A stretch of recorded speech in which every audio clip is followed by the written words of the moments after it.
Hi, I'm Lori J. Brenner, author of The Little Book of Becoming, The Primer to Living Inside Out, and Changing Planes in Metaphysical Fiction. I wanted to share with you a brief little story. It's a true story, and I wrote about it in The Little Book of Becoming. But it's also kind of the premise for my fiction story, Changing Planes. So when I was 17 years old, I used to work in this convalescent hospital. And I was working the graveyard shift. They call it that for a reason, trust me.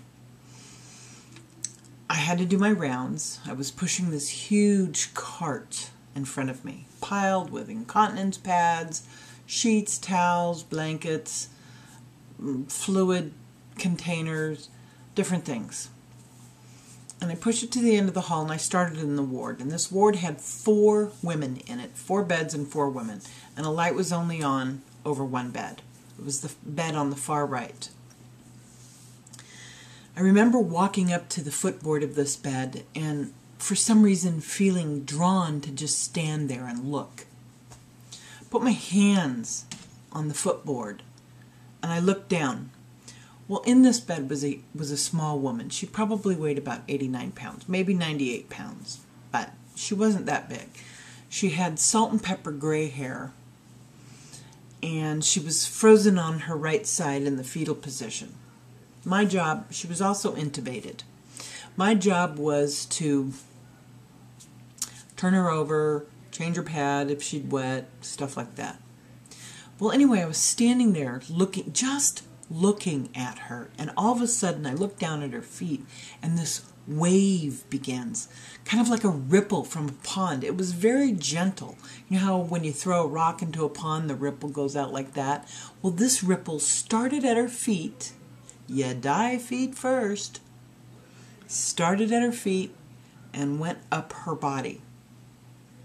And I watched it. It was very gentle, non-violent, just went up her body, and it disappeared in her throat area. I didn't see any more wave.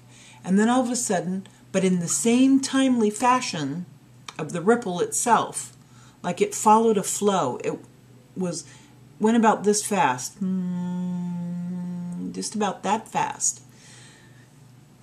In the same time, it went up her body, and then in the time that it would take to get up to the top of her head, out the top of her head came this wisp, very thin wisp of smoke.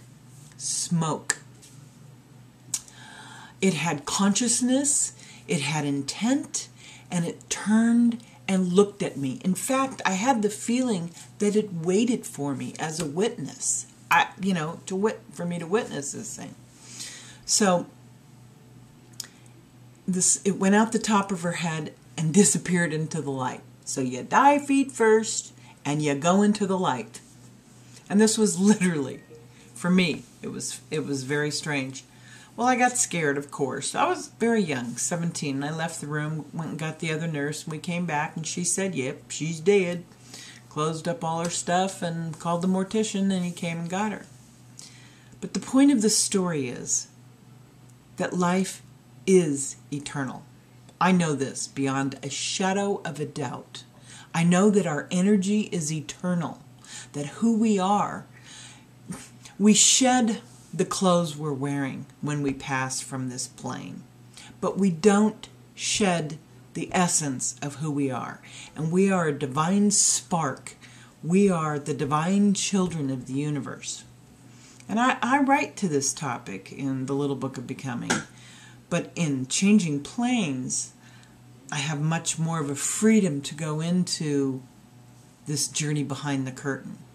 And that's exactly what that story is all about. And you can find out about it at www.changingplanes.net. Thanks, guys.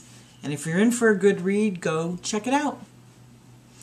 And if you want to email me, with any questions, feel free to do so. Thank you.